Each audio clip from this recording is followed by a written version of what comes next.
வந்தது ஒரு நோக்கமா இருக்கலாம், ஆனா திரும்பி போகும்போது ஒரு ஆத்ம ஒரு பாரம் உண்மையாகவே ஒவ்வொருவரையும் ஆண்டவர் நிரப்பி இருக்கிறார். இந்த நாள்ல இருந்து நம்ம வேறு மனுஷனாக ஒரு வேறு இருதயத்தோடு ஆண்டவர் நம்மை கடந்து கொண்டு செய்கிறார். அது எத்தனை பேர் விசுவாசிக்கிறீங்க? எல்லாரும் உங்களோட ஆண்டவர் சொல்லுவோம். அல்லேலூயா, அல்லேலூயா, அல்லேலூயா. ஆமென். ஆமென். இந்த நேரத்திலையும் கூட ஒரு சின்ன காரியம் ரீட்டா சிஸ்டர் வந்து நம்ம குழுவை குறித்து கொஞ்சம் சொல்லுவாங்க. அப்புறம் 2 லைன் நான் சொல்லிட்டு அதை வந்து முடிச்சுக்கலாம்.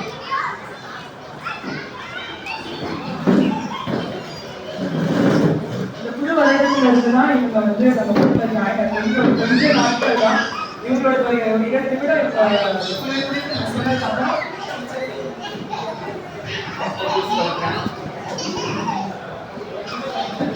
இந்த புதுவட்டார் இந்த குழுவில் இணைந்திருக்கிறேன். ஆனால் நான் அதுக்கு முன்னாடி இந்த வருஷம் டிசம்பர் மாதம் நான் ரொம்ப பாடுபட்ட ஆண்டவர்கிட்ட ஜெபிச்சேன். ஆண்டவரே, நான் தனிமையாக இருக்கேன், எனக்கு ஒரு நல்ல ஒரு ஐக்கியம் வேணுமே ஆண்டவரே அப்படின்னு அநேக வருடங்களை விட நான் ஜெபிச்சிருக்கேன். நான் இப்போ ஊரிலேருந்து ஊரை பார்க்குறேன், ஊரை பார்க்குற எந்த ஒரு டச்சுமே கிடையாது.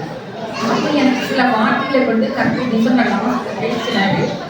ஒரு சகோதரியோட இருந்து நம்ம முன்னாடி ரொம்ப நாள் ஜோம் பண்ண நண்பர் சிசி ஜோம் கொடுத்தா அவங்க வந்து சிரிச்சுக்கிட்டு புக்கெல்லாம் வச்சுட்டு ஆண்டவே அவங்க இப்போ இல்லையே, நான் எப்படி செய்வேன் அப்படின்னுட்டே நான் நினச்சிட்டே இருந்தேன்.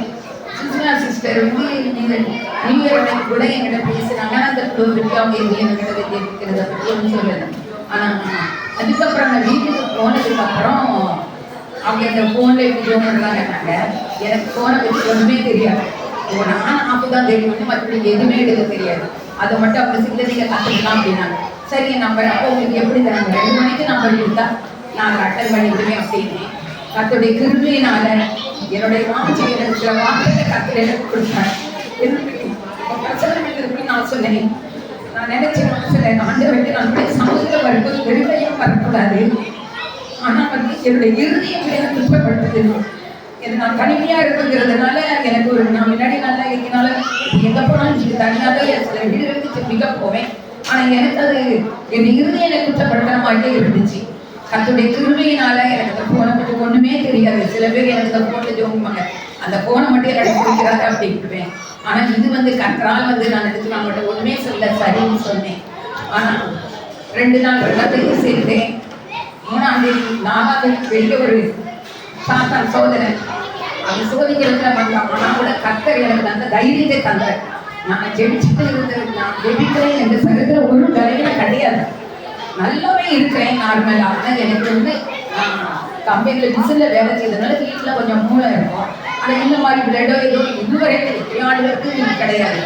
ஏன்னா நல்ல பலவீன பலத்தோடு இருக்கிற எந்த ஒரு அறிவுரிய பலவீனமும் இல்லை. ஆனால் நான் ஜெபித்து முடிக்கும் போது என்னுடைய பாவாட மாயி எல்லாமே ஒரே பிளட். எனக்கு என்ன ஆண்டவரே, உடனே நான் சொன்னேன், நீ என்ன வேணா செய்துக, இந்த கல்லின் மேல் சபையை கட்டுவேன், பாதாளத்தை வாசல் என்னை மேற்கொள்ளாது அப்படிங்கிற கர்த்தர் எனக்கு அதை பலப்படுத்தினாரு. ஆனா அந்த ஒரு நாளைக்கு தான், அந்த ஒரு நேரம் தான். அப்போ நம்ம ஜெபிக்கிறதுக்கு ஆரம்பிச்ச உடனே இப்படிங்கிறான், நீ என்ன வேணாலும் என்னை தொட முடியாது. அந்த உடனே நினைச்சது சனிக்கிழமை நம்ம அந்த ஜெபத்துக்கு போனோம். ஆனால் கர்த்தர் பெரியவர்.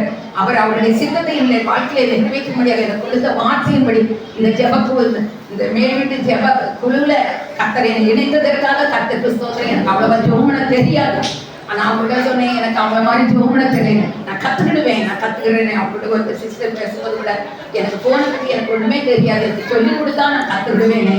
ஆனால் அவங்களோட இணைந்த ஒரு அற்ப பூசி நான் ஜெபிக்க தெரியட்டாலும் எனக்கு ஒரு நம்பிக்கை. ஊம பிள்ளை பேசுகிறத ஒரு பக்கத்தில் நான் கேட்கும்போது ஆண்டவரே, நான் ஊம பிள்ளையா இருந்தாலும் என்னை உண்டாக்கி நான் கர்த்தர் என் ஜெபத்தை கேட்பாங்க எனக்கு ஒரு விசுவாசம் உண்டு. கர்த்தருக்கு ஸ்தோத்திரம். நம்மளுடைய ஜபம் வந்து மேல்வீட்டு குழுவாய் கான்ஃபரன்ஸ் காலில் தான் நம்ம டெய்லி ஜெபிச்சு கொண்டு இருக்கிறோம். கடந்த 2020 வருடம் மார்ச் மாதம் 22ஆம் தேதி நம்ம வந்து இந்த கான்ஃபரன்ஸ் கால் பிரேயர் நம்ம வந்து ஸ்டார்ட் பண்ணோம். அதுக்கு முன்னாடி ஒரு நம்ம வீக்லி ஒன்ஸ் ஒரு மேல் வீடுங்கிறதுனால அந்த பெயரை வைத்து அங்கே வந்து ஆரம்பிக்க செய்தார். அந்த மேல்வீட்டில் நாங்கள் வந்து ஒரு சில வாலிபர்களாய் சேர்ந்து நாங்கள் வந்து ஜெபித்தது உண்டு. அந்த அனுபவங்களை தொடர்ந்து ஆண்டு வந்து கொரோனாக்கு அப்புறம் இந்த கான்ஃபரன்ஸ் காலை வந்து ஆண்டு ஆரம்பிக்க செய்தார். ஆண்டுடைய கிருபை ஒரு நாளுமே அந்த ஜெப நேரம் தவறவே தவறாது. ஒண்ணு என்னால முடியலனாலும் ஆண்டவர் யாரையாவது கொண்டு அந்த இடத்துல எழுப்பி ஆண்டவர் வந்து அந்த ஜெப நேரத்துல ஆண்டவர் வந்து ஜெபிக்க வைத்தாரு. இந்த நாளை நான் விசுவாசிக்கிறேன். நம்ம இருதயம் எப்படியா இருக்கணும், வேற இன்னும் நம்ம சேஞ்ச் ஆக வேண்டியது இருக்கு. அந்த ஆத்ம பாரத்தோட ஜெபிக்க வேண்டியது இருக்கு. நிறைய பேர் இந்த இடத்துல நம்ம குழுவுல சேராத நிறைய பேர் இந்த இடத்துல இருக்கிறீங்க, எனக்கு தெரியும். ஆனா ஆண்டவர் எதிர்பார்க்கிறார் தேசத்துக்காக நம்ம ஜெபிக்கிறது. முடிந்தவங்க நம்மளுடைய மதியான நேரம் ஆண்டவருக்காக செலவிடுங்க. 2 to 3 மணி நேரம், 3 மணி 1 மணி நேரம். அதை தொடர்ந்து இன்னொரு